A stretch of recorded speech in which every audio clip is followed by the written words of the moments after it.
Olá, tudo bem com vocês? Por aqui tudo joinha. Como prometido ontem, pessoal, eu vim aqui hoje para gravar um vídeo que é algo que fazia algum tempo que eu já não estava fazendo e, e eu estava cheia de ideias para gravar esse vídeo, para começar retomar o canal. Eu sei que muitas de vocês me mandaram vários e-mails, me mandaram mensagens no Whats pedindo para que eu retomasse com esse trabalho de gravar vídeos, que na verdade não é um trabalho.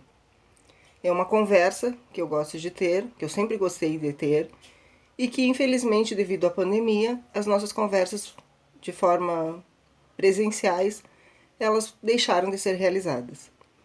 E aí eu tinha me proposto a começar a gravar um vídeo por semana com temas que fossem semelhantes ou que agregasse alguma coisa naqueles assuntos que a gente já vinha tratando.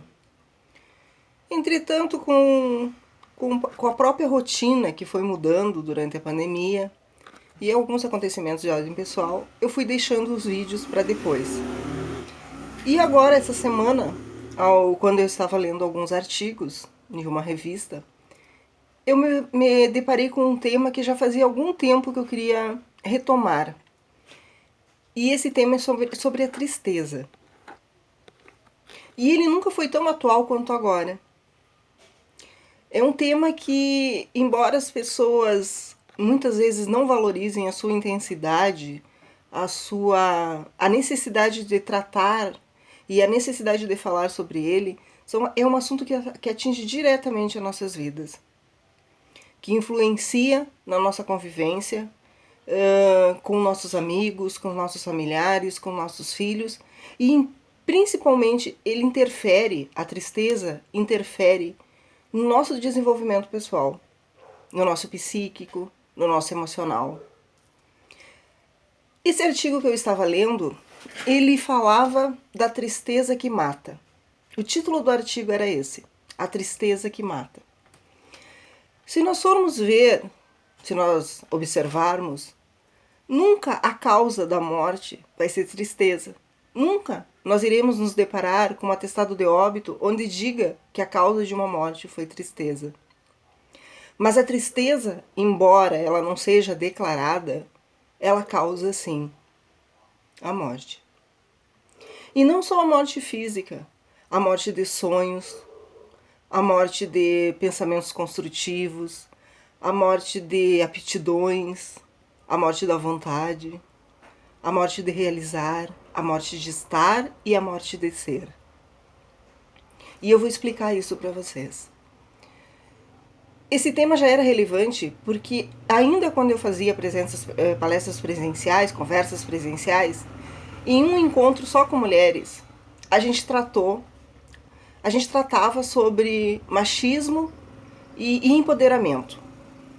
E aí, assuntos muito relevantes e que são tratados todos os dias e que já teriam que ter sido resolvidos, mas que infelizmente, devido à nossa cultura, devido ao que está institucionalizado nos nossos comportamentos, eles ainda seguem tão atuais e seguem sendo motivos de pesquisas, de discussões e que não estão resolvidos em nenhum momento. E dentro dessa conversa, uma mulher me disse que ela tinha uma tristeza contínua. Ela tinha uma tristeza que não passava. Mas que não era uma tristeza que a levasse às lágrimas. Era uma tristeza que a fazia sofrer por dentro. E que muitas vezes, apesar dela não pensar em suicídio, ela achava que não tinha mais nada para buscar na vida. Que o que ela tinha que realizar, ela já tinha realizado. A gente tratou muito superficialmente sobre esse tema naquele momento. Mas quando terminou a conversa, eu falei para essa pessoa, para essa mulher, que futuramente nós iríamos conversar sobre isso. Infelizmente, as circunstâncias nos afastaram disso. E esse assunto ficou guardado. Quando eu li esse artigo essa semana, eu percebi que a gente precisava discutir sobre isso. Que a gente precisava discutir sobre essa tristeza que nos aflige. E não só discutir entre mulheres, mas discutir entre pessoas, mães, esposas, filhas, pais, irmãos, esposos, companheiros, amigos, amigas. A gente precisava discutir e tornar esse tema da tristeza que mata uma discussão permanente em nossas vidas, para nós nos melhorarmos, para nós possibilitarmos aquelas pessoas que estão à nossa volta condições para elas não morrerem, nem física, nem mental, nem emocionalmente. O que nós percebemos, gente, é que com o passar do tempo, muitas mulheres, principalmente mulheres da minha geração e das gerações anteriores à minha, elas tomaram decisões em suas vidas de casarem, de terem filhos, de cuidarem do lar, de cuidarem do marido, e elas deixaram o seu eu individual muito para segundo plano. E às vezes elas deixaram tanto para segundo plano que esse segundo plano se tornou algo que não existe. Elas cuidavam do marido, elas cuidavam dos filhos, depois elas cuidavam da casa, elas cuidavam das finanças da casa. Quantas mulheres administram uma casa e o esposo, o companheiro, ele trabalha, ele faz as suas lidas, ele chega em casa, mas dentro da casa ele não é um ser atuante. E tudo depende unicamente da mulher. E nós, mulheres, cometemos erros sim, porque nós criamos os nossos filhos dessa forma. Filhos que foram educados para buscar o sustento da casa, mas que dentro da sua casa não são agentes atuantes. Eles não têm obrigações dentro dos afazeres. Um pensamento machista, um pensamento patriarcal, onde a última palavra sempre é a do homem.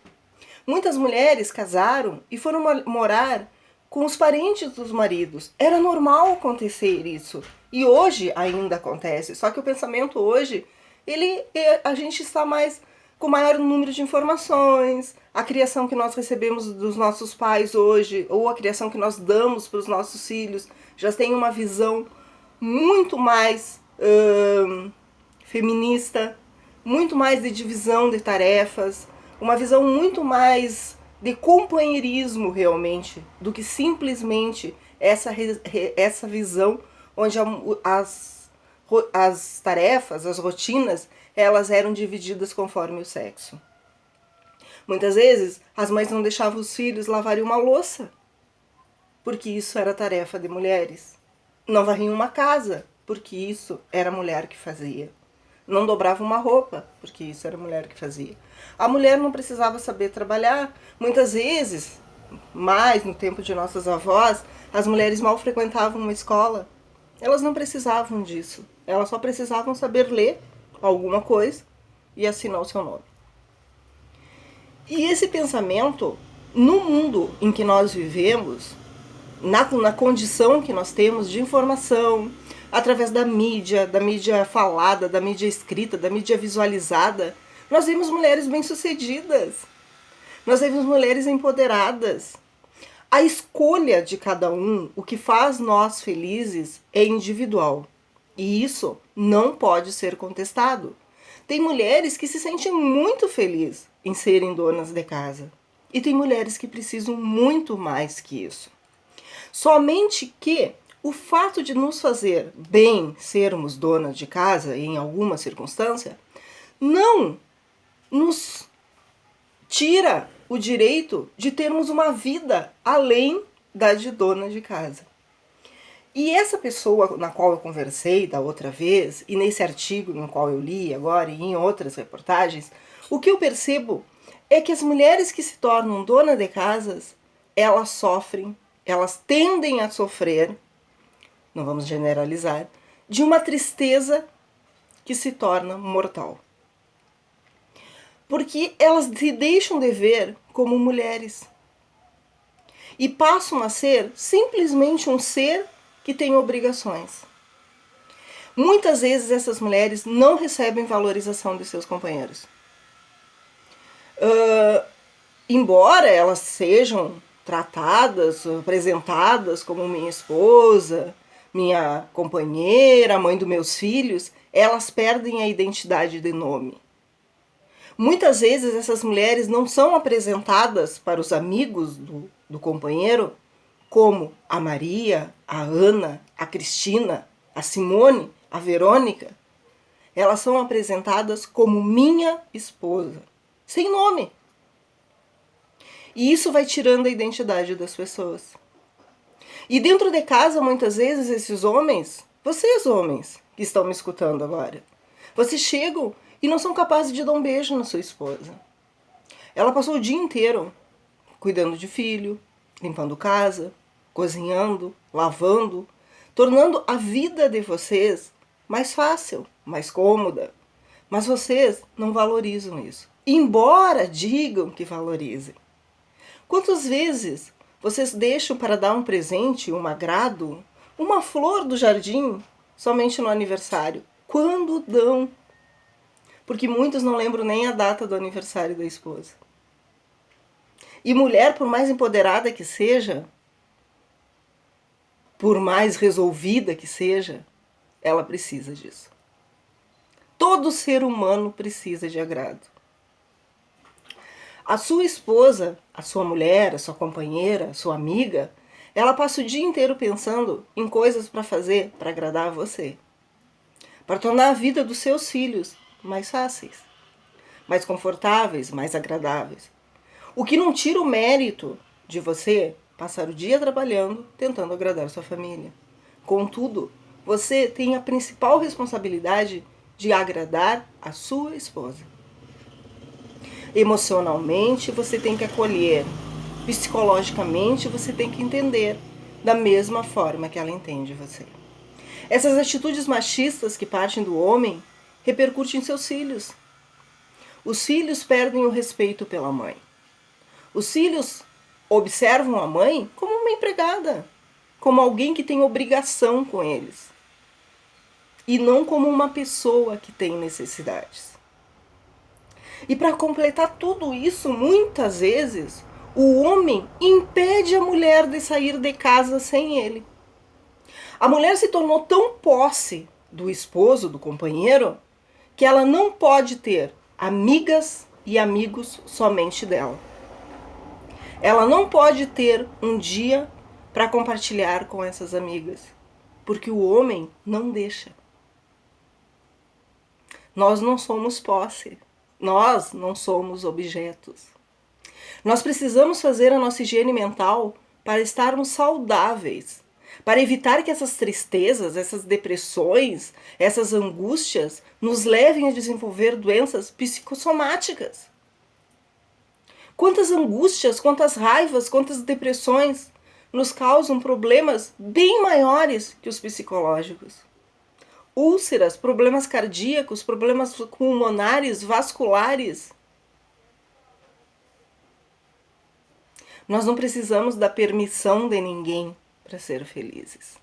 Quando nós mulheres optamos por casar, por ter filhos, nós não renunciamos à nossa felicidade. Nós não renunciamos à nossa individualidade. Nós estamos querendo compartilhar a nossa vida com outra pessoa. E compartilhar é ter respeito, é ter companheirismo, é saber que a individualidade de cada um deve ser respeitada na sua totalidade. Não é sair por aí fazendo o que quer. Não é isso. Nós sabemos, como adultos, nós sabemos muito bem do que eu estou falando nesse momento. Algumas vezes a gente distorce isso. Ah, porque a fulana casou e não quer ter responsabilidade com o marido. Não é nada disso, gente. Não tem nada a ver com responsabilidade. Tem a ver com companheirismo. Eu já volto para a gente continuar essa conversa.